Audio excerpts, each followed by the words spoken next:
Hello, What's on Stage podcast listeners. It is Alex here. I am bringing you a bonus episode as the festive period kicks off. I am chuffed to be chatting to Paul Hilton, who is taking on the role of Ebenezer Scrooge in the Old Vic's production of A Christmas Carol. Jack Thorne's adaptation of Charles Dickens' classic has been running at the venue for many years, and it is Hilton's turn to take on the iconic role. His credits include Hamlet, Hail to the Thief at Aviva Studios and the RSC, An Enemy of the People in the West End, and The Inheritance at the Young Vic in the West End and on Broadway. I'll let Paul take it from here. I mean, take it right back to when did the team say, Paul, we'd love you to enchant and like create so much wonder for thousands of people over Christmas at the Old Vic? Well, I've been aware of this production for some time, and Matthew had approached me in the past some years ago and asked whether I would be interested in playing Scrooge. And my instinct was no, because I, as an actor, I like to kind of work on new material, and rather than do a revival as such, I'd kind of give it a miss. And eventually he said, "Have you seen it? Have you actually been and seen it yet? Because it's not your old kind of confectionery version of A Christmas Carol. It's Jack Thorne's version of Christmas Carol." So I went with my family, and I was very, I was sitting on the stage when John Sim was playing it last year, and I was absolutely enchanted by it.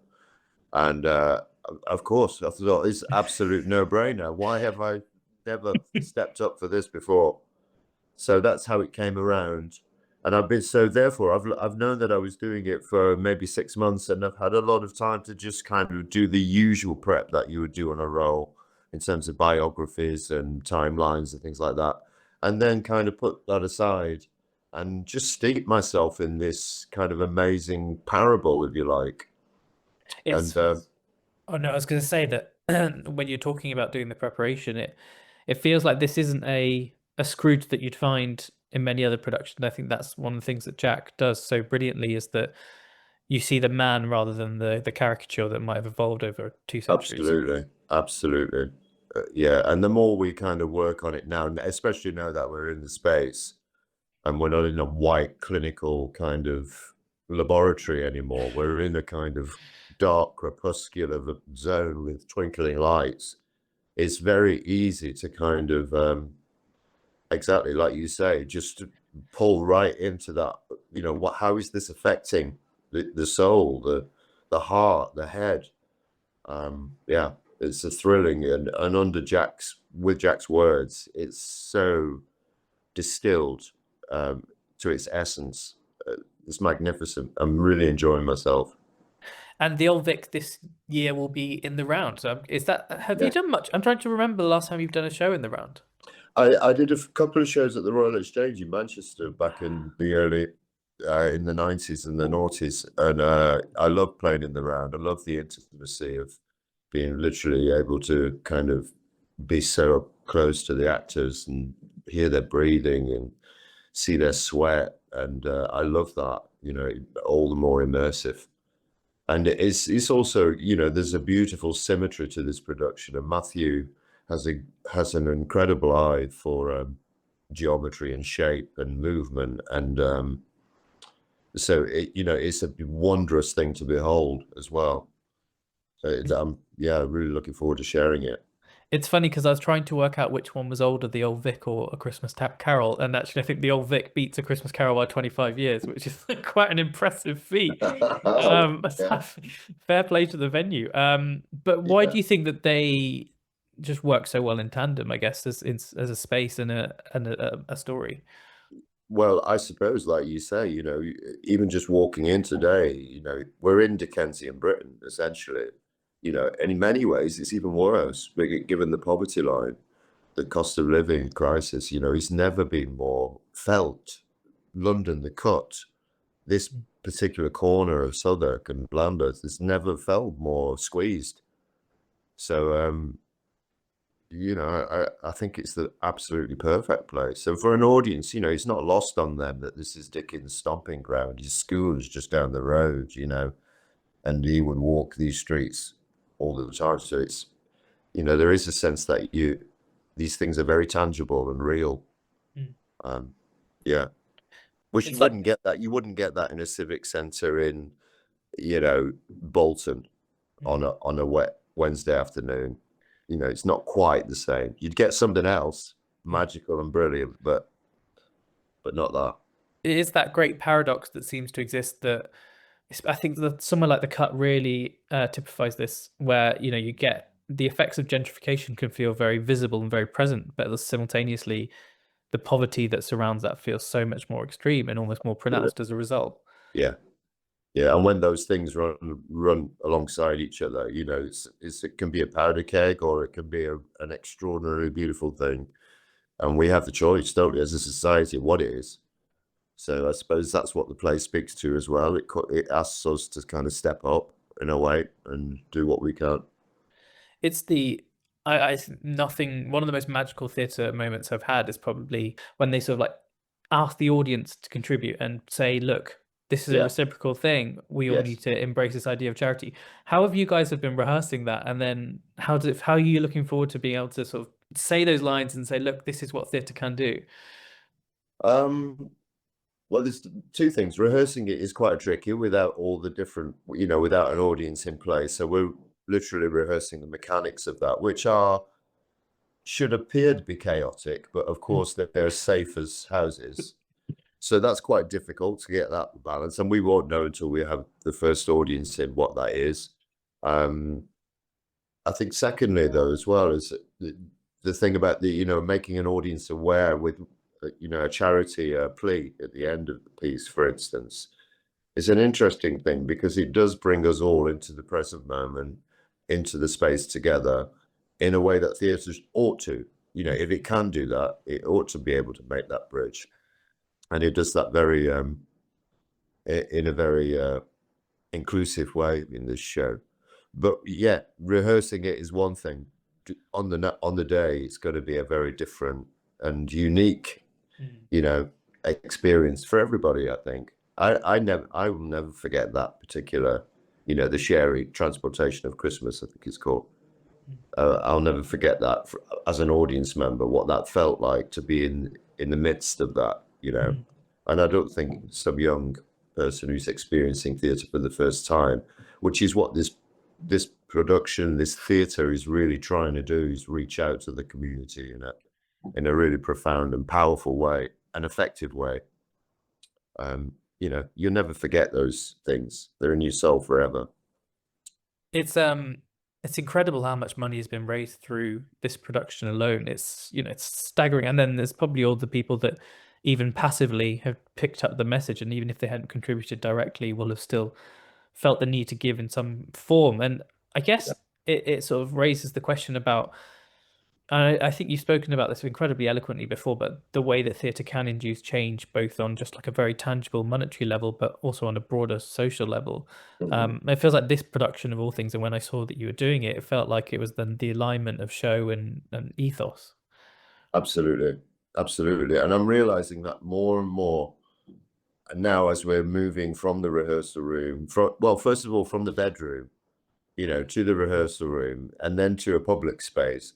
And what the story is essentially about is a man who is an oyster. He's totally selfish and self-obsessed, and not in a narcissistic way, in the way that Enemy of the People say was Stockman there. But this time, but it's based in a trauma from his past. It's a very legitimate reason why he is the way he is, and the whole evening, if you like, is about pulling him out of that oyster, and he's reborn, by the end of the day. So, and that is genuinely the experience, as in my experience as an actor, that we undergo in this process of weird thing of acting in theatre, live theatre, is this is what happens, transformation. And if an audience can perceive that in an individual, then hopefully they can take that idea away, that they can apply that to their own life in some way. It's always that weird curlicue. How did I end up as somebody who was quite bookish and shy but loved movies and loved live theatre. How did I end up, conducting these extraordinary events with these magnificent, storytellers and people? And I've just recently worked with Thom Yorke, who does the same thing but on his platform, and it's incredible to imagine how this timid and very self-contained individual can become this, this cultural megaphone, if you like. I find that miraculous in a way, and it's the art, it's the music that does it in this production. It's Jack's crystalline version. It's Matthew's beautiful direction, incisive direction. Yeah, it hits on many levels. And also, I think it's really good for communities to sit together and cry. And people will cry in this production because the music alone is evocative of everybody's child Christmases and everything else, where we've all got so much baggage with this material. So, have a good cry together. I think it's so good for society. We don't do it enough. Just be together and cry. It's funny what you're saying about Scrooge coming out, like the oyster metaphor, because the number of times where I feel like when an audience comes into a space, initially they're all very self-contained and they're, they're quite hand up and they're coming from whatever stresses they've had from outside the auditorium, and then the seduction that takes place over 2 hours, so that by the end they're all feeling the same things and they're all experiencing the same emotions, is it almost like Scrooge in a way, in that it's the storytelling, past, present, and future, that allows them to become more malleable and more open and more charitable. That's absolutely right. Yeah, I hadn't thought about it like that, but that is absolutely right. There's always going to be 1% of that audience who is going to be utterly resistant. That's how it should be. I'm sure you can try and pick them out as well. I will. I'll find them. And how is you mentioned it earlier, so like, how do you physically find Scrooge? Because I've always found you such a fantastic physical actor in the way that you portray your characters, but is there an in like in the same way with an accent? Well, I was thinking on the way in, I'm a bit stiff today because we started the tech yesterday. And I kind of had the realization that I hadn't thought that it was a physical character at all. I mean, I'm there a lot. I don't leave the stage, but I'm very still but I'm very held. I mean, my core is activated, if you like. So, and there is a lot of movement, cumulative movement, and I've got a sweat on at the end of it. So I'm actually only realizing these things now that we're, in the crucible of production and tech week, that I'm going to be very fit at the end of this. I'm pretty lean now, but I'm going to be fit. And also, I love physical theatre. That's where I came from, was DVA, Wendy Houston, Nigel Charnock, Lloyd Newson did, extraordinary Pina Bausch, and that physical world that isn't naturalistic or realistic. It's more in the world of contemporary dance and physical theatre. So for me, this ticks all of those boxes too. There are lots of elements of that in this production. And I guess there's also then the self-control as Scrooge transforms. You physically also have to kind of, in a Kafka kind of way, but a more positive one, to also go through a metamorphosis. Yeah. And I've let that kind of happen quite naturally. What instinctively has happened to me, and I think we'll just go with that and see where that takes us. It's good to feel happiness. I am quite contained as an individual, and to get a platform to express pure happiness is a great feeling. It's a cathartic feeling. It's so there's not much acting required in many ways. It's quite incredible looking through your credits, just the sheer variety. I think few people would be able to play Peter Pan and Iago at the National within the same sort of like time window. And for you, is it sort of, now that, I mean, Scrooge is also a character that's great at reflection. Do you sort of look back on, like, which memories do you cherish the most, and which characters would you love to have another stab at? I mean, maybe pun intended in the case of Claudius.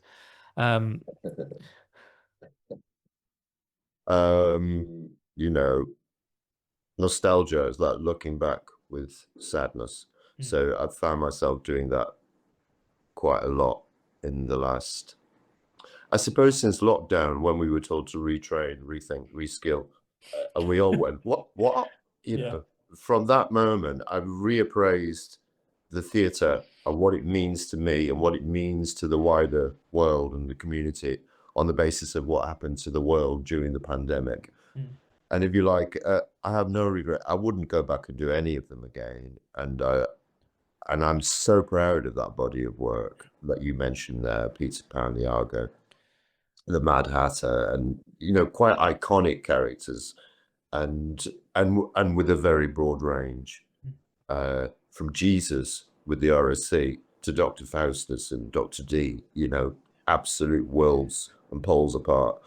But also, I was thinking on a class level. I come from a 2 up, 2 down in Oldham, and I'm playing kings and emperors and these characters who have immense soft power. And if that isn't a kind of inspiration to a young person that acting can, you can be whatever you want to be. You really can invent yourself on a weekly, daily basis if necessary. These are the tools that we're given as actors, really, to just push it further and further and see what and of course you were going to fall flat on our face sometimes, but that's the thrill. That's what I don't get paid enough for what I'm doing in theatre. No actors does. I don't think theatre wages represent the work that theatre actors put in relative terms to TV and film. That is, of course, when you can get more in on one day doing a film than a whole run in a regional theatre doing a production. That doesn't make sense to me. I don't think there's enough government focus on arts and in schools and communities, and although that does appear to be changing for the better, which is a very welcome sign. But I wouldn't change a thing, and I'm just going to keep on keeping on and trying to push the envelope of what I can achieve for myself, as an artist. I've worked with some of the greatest artists who lived, and I feel nothing but gratitude for this platform. You mentioned having the time to come around to the idea of playing Scrooge and having to be convinced. Where does sort of like your instinct lie in terms of saying, oh, I really want to do Claudius, but in this version of Hamlet, or oh, I really want to be at the National in this version of Iago? Is it sort of, do you get the luxury of being able to say, oh, this is the one I want to do? Yeah, I've reached that point now. It was a long time coming. I'm 55, but I have reached that point. Claudius was a no-brainer because he was working with Thom Yorke and Radiohead. Yeah. So there was no way I was not going to get involved in that in whatever shape or form it took. And there is an instinctive element to the work that I choose to do, and also an element of mystery and, let's say, fate, which comes into play, where a piece will present itself at a certain point in my development, in my life story, in my situation, my domestic situation, and it will be the thing that is required to get me through that problem that I'm experiencing. And I find there's something mystical and magical about that, and I attribute that to the muses and my mom and the spirits who are looking out for me. And I feel if I hold on to this notion that at the center of all of it is a kind of it's a journey towards love, really, towards trying to, even in Scrooge, I'm realizing more and more, this isn't a play about one man's redemption. It's about love and community and generosity and selflessness and philanthropy. And these are like so current to the world that we're in now. So, anything that I can do that's going to push that socialist envelope as well is I'm going to take that and run with it, because I feel that's what we're here for, to try and make this world a better place. And I think theatre can do that. It can do that. Speaking of, I think what epitomized that over the last 5 years is you've been incredibly supportive of the Oldham Coliseum campaign in terms of making sure that that remains a firm fixture of that community, and obviously it's very close to your heart. Can you talk upon reflection now, with things seemingly getting to a point of stability, how you feel, knowing that there is a community that's rallied around that venue? Oh, it's so exciting. It's so exciting. How often does a story that's nosediving into the oblivion turn out to be like, the way that it has? And I've recently this week seen the renderings of the CGI of the work that's going on inside, interior and exterior, and it's absolutely thrilling. And to feel that in some way as a collective, there's a whole the Friends of Oldham Coliseum and Save Oldham Coliseum, this community has been really galvanized and reinforced by this investment. And I think they will fly with it. I think the programming is going to be really exciting, and it's going to become a real hub for local creatives from all the different communities in Oldham, of which there are many. And I suppose that's one of the most gratifying things that's ever happened, was when they reversed that decision and chose to invest in the theatre. I was so happy about that. You're so right about. I'm not saying I'm deliberately pessimistic, but I think, whenever you hear about a venue that's on the verge of closure, or you see that the venues that are on like the Theatres Trust list, you just think, oh, there's no way back. But here, like you say, it was a community rallied around a space and said, no, this is our fabric, this is our foundation. Absolutely. Yeah. And so have you performed on the stage before, that specific stage? Would you? I'm guessing you would do again now in a heartbeat. Yeah, I would. I'd love to go and take something there. I don't know what. I don't know what it would be. Maybe something original. Maybe some other local voices that be involved in that too. And I'd be more than happy to do that.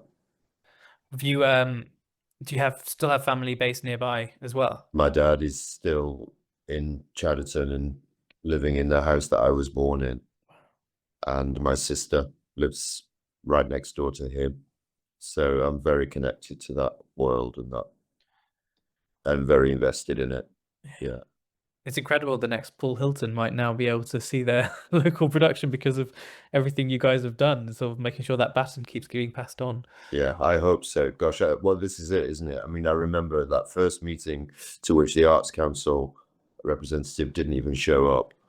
Wow. I remember, handing in my speech, saying that this is, I had my opportunity to play on this stage. It was a springboard for a future that I've been very fortunate to have.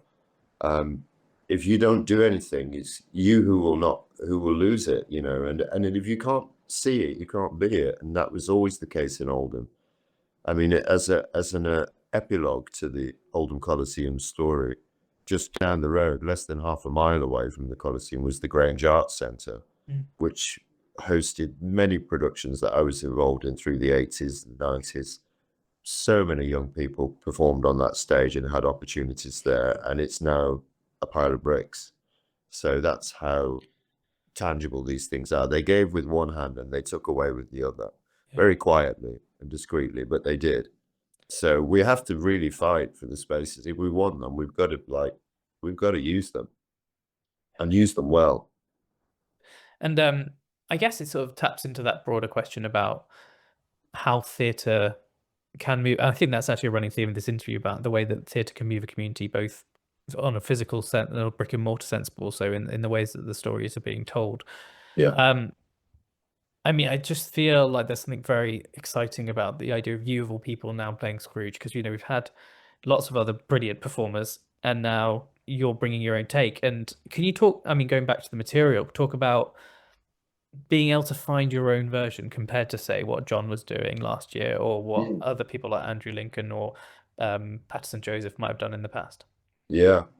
Well, of course, that's always a concern, isn't it? But it's the same. It applies to every character, every Shakespeare character that's ever been written. You're always standing on the shoulders of your predecessors. It's the same with any character.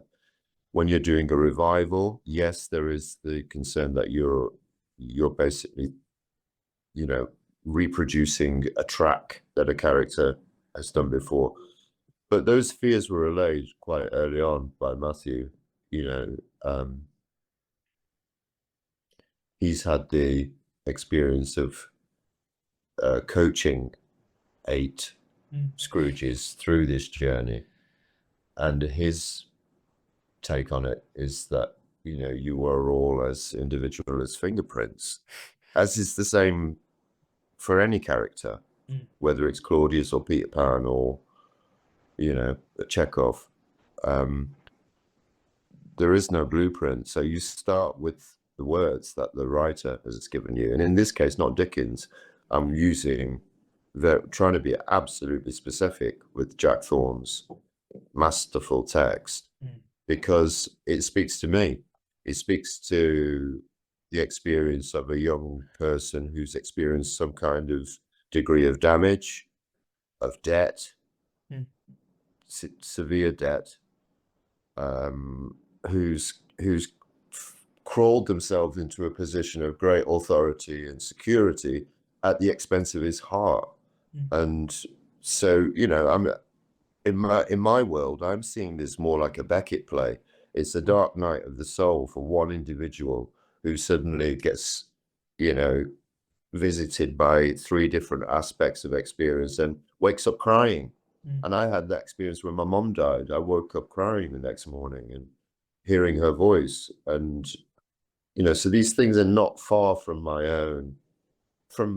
own ken. And I assume for most people's, we've all been on our knees at some point, whether it's with grief or loss or pain or fear or debt or the wolf at the door, or and so I'm speaking to that aspect of Scrooge, I suppose, specifically in my version. I don't know what the other boys did. Yeah, that's the thing. I guess that's the beauty of it, that how do you find emotionally being able to draw on those experiences when you're in the rehearsal room, or even looking to performances now, knowing that it's part of yourself or your own journey to becoming an actor that you're instilling in the role? I owe it to the writer. I owe it to the story.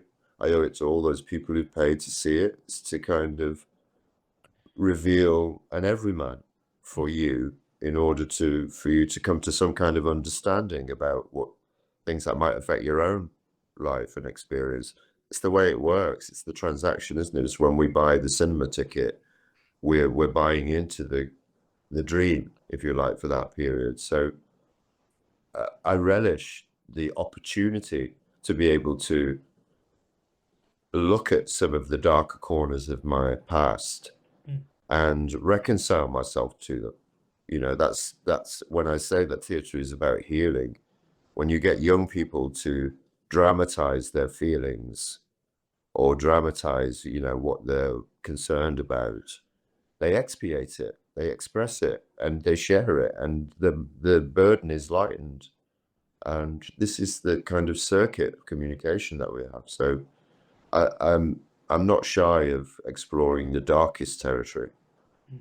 I think that's why I probably was cast in that bevy of very dark roles, from Iago to Stockman to Pastor Manders, even Father Manders in Ghosts, corrupt kind of moral authority. Yeah. One of the less dark characters, I suppose, but actually I was talking to your former castmate for talking about The Inheritance with Carl Soller a few months ago. So basically I'm slowly working my way around the full cast of The Inheritance on this podcast, which I am totally on board with, because that is and that felt like it was just a very sort of like, that was a landmark moment for theatre and new writing. And can you reflect on that? I mean, it's coming up on what, 7, 8 years now since that first had its moment, but people are still talking about it as if it's one of the biggest shows of the century, which in many ways it was. It's very gratifying. Yeah, it was. It was a big show. It was a wonderful experience.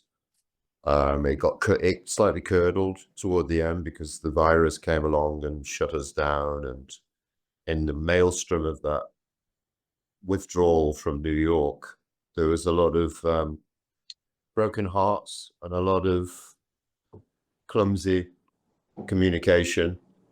So it ended in a very destructive way for me, which I am sad about, because in many ways I don't want it to eclipse the experience of what The Inheritance was, which was the most, profoundly moving and enlightening experience I've ever had in a theatre. Yeah, it was transformative, I think, for everybody who saw it in some way. Yeah, I'm now cycling through Paul Hilton's greatest hits, but I mean, Hamlet, Hail to the Thief has basically been lauded as in a year of quite a lot of great Hamlets, one of the most exciting new takes on the show. I mean, wishful thinking, but for anyone who didn't get to see it, do you think it's still got more? I mean, I'm now just like putting my journalist hat on to.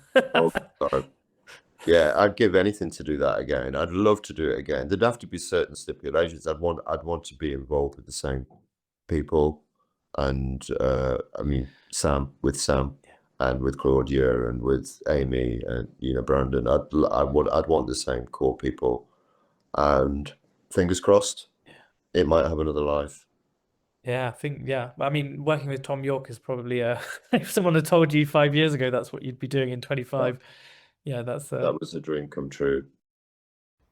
Thank you for listening to this bonus episode of the What's on Stage podcast. Sarah will be back with our main episode on Friday, talking to playwright David Eldridge. In the meantime, have a lovely week.